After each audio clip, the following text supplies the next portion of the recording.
Hello friends, स्वागत है आप सबका हमारे यूट्यूब चैनल पर।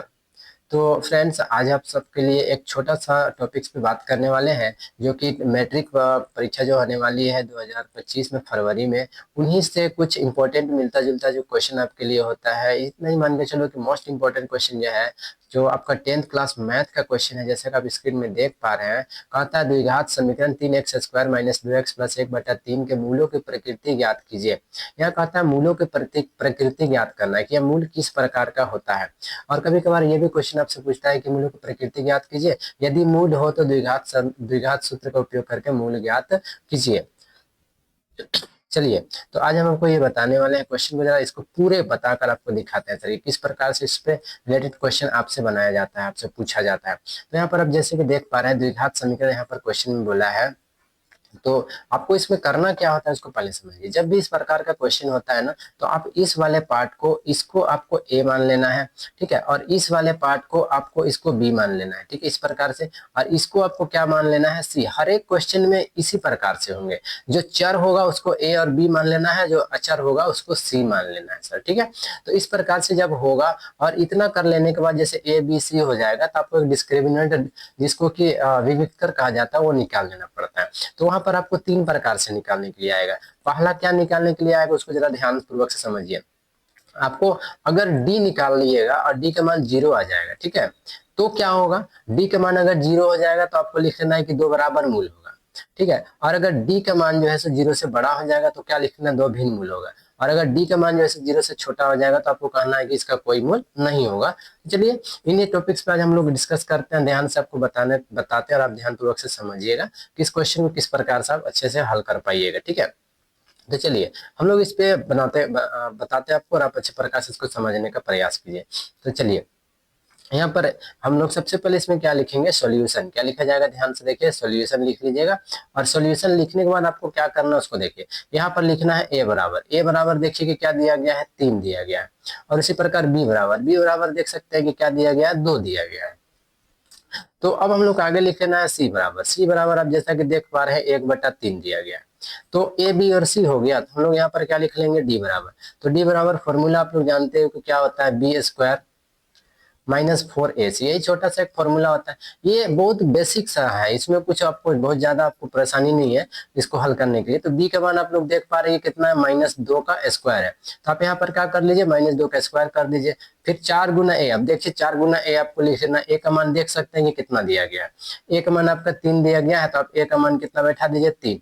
और फिर आप देख पा रहे हैं कि सी का मान भी कितना दिया गया है, तो सी का मान भी 1/3 ही दिया गया है सर। देखिए, सी का मान जो दिया गया है वो कितना दिया गया, 1/3। इस प्रकार से हम लोग 3 और 3 को क्या करेंगे, काट देंगे। तो अब आपके पास क्या आया, देखो -2 का स्क्वायर यानी कि कितना हो जाएगा, सिर्फ आपके पास क्या आएगा, 4। 4 आ गया, फिर माइनस क्या हो जाएगा, 4। तो इस प्रकार से 4 और 4 को आप काट दीजिएगा तो कितना आ चुका है हमारे पास, 0। तो देखिए डी का मान क्या आ गया, 0। तो ये चीज आप लोग को हम बताना चाह रहे थे कि अगर डी का मान 0 आएगा तो क्या होगा, डी का मान 0 से बड़ा होगा तो क्या होगा, डी का मान 0 से छोटा होगा तो क्या होगा। और आप लोग जानते हो कि आप अच्छे प्रकार से जब इस चैप्टर को अगर आप लोग सॉल्व किए होंगे और अच्छे से इसको पढ़े होंगे, तो ये आपके लिए बहुत बड़ा चीज नहीं होगा कि अगर डी का मान 0 होगा तो क्या होगा। तो अब देखिए, डी का मान जब 0 हो गया तो आपको कुछ नहीं करना है, आपको सीधा सा क्या बताना है, सो ध्यान से देखिए। लिखना यहाँ पर चूंकि क्या लिखोगे, चूंकि डी का मान जो है सो डी बराबर क्या आ गया, 0 हो गया, लिखना है। इसलिए इसका, देखिए, इसका क्या हो जाएगा, दो बराबर मूल होगा, दो बराबर मूल होगा।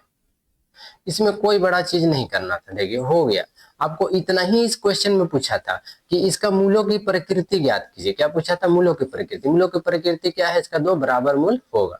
तो अब अगर इसमें आप चाहो तो इस क्वेश्चन को और आगे बना सकते हो। जैसे दो बराबर मूल हो गया, तो अगर इसी में क्वेश्चन और अगर आपसे पूछा हुआ रहता कि अगर मूलों की प्रकृति है तो आप इसका द्विघात सूत्र का उपयोग करके मूल ज्ञात कीजिए। अगर ऐसा क्वेश्चन में बोला हुआ रहेगा तो आपको क्या करना है, देखो इसका दो बराबर मूल होगा, हो गया ना। तो सीधा सा आपको क्या करना है, इसके आगे एक छोटा सा टॉपिक्स और जोड़ देना है। जैसे देखिए, अगर मूल ज्ञात करने के लिए बोला हुआ रहेगा ना, तब आपको क्या करना है, यहाँ पर डायरेक्ट आपको लिखना है इसका 2 बराबर मूल होगा, और यहाँ पर आंसर नहीं करना है। अगर इस प्रकार का रहेगा तो आपको आंसर कर देना है, लेकिन अगर आपसे पूछे कि आगे भी इसका मूल ज्ञात कीजिए तो आपको यहाँ पर आंसर नहीं करना है। और यहाँ पर क्या लिख लेना है, -b/2a, ये एक फॉर्मूला होता है। जब 2 बराबर मूल होगा तब ये छोटा सा फॉर्मूला है। अब देखिए माइनस है तो माइनस बैठा दीजिए, और b के मान आप लोग जैसे ऊपर देख पाए थे 2 दिया गया था, लेकिन कैसा 2 था, -2 था सर। आप लोगों ने चीज को देखा था, b का मान कितना था, -2 था। तो अब चलिए हम लोग इसके नीचे हम लोग इस प्रकार से 2 गुना a का मान आप लोगों ने जैसा कि देखा था ऊपर कितना दिया गया था, 3 दिया हुआ था। तो चलिए अब देखो माइनस और माइनस क्या हो गया हमारे पास, आप लोग देख सकते हो माइनस और माइनस क्या हो जाएगा हमारे पास, +2 हो जाएगा, और बट्टा 2 तिया कितना हो जाएगा, 6। जब इसको हम लोग काटेंगे तो 2 एकम 2, 2 तिया कितना हो जाएगा, 6। तो हम लोगों ने देखा यहाँ पर कि कितना निकल करके आया, फाइनली 1/3। तो हम लोगों ने देखा कि इसका 1/3 जब निकल करके आ चुका है, और हम लोग यहाँ पर लिखे हुए थे, देख सकते हो कि 2 बराबर मूल होगा। क्या लिखे हुए थे, 2 बराबर मूल होगा। तो आपको फाइनली इसका आंसर जो लिखना है लास्ट में कुछ इस प्रकार का देखिए, अतः इसका क्या लिखेंगे, इसका 2 बराबर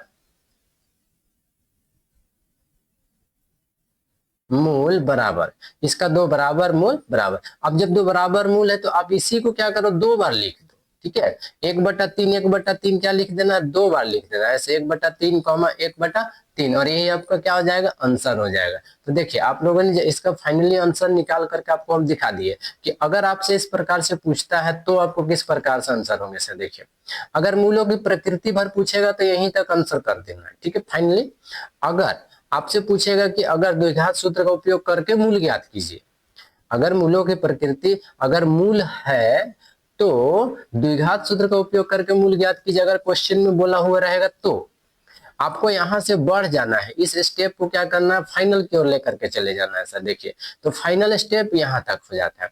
तो अगर आप इस प्रकार से पूरे क्वेश्चन को आप हल कर लेते हो तो आपको क्या है कि इस बार का जो क्वेश्चन एग्जाम होगा 2025 में, आपका जो 2023-24 सेशन वाले बच्चों का, तो उनका जो है सो आप समझ सकते हो कि उनका जो मार्क्स मिलेगा वो 5 मार्क्स मिलेगा।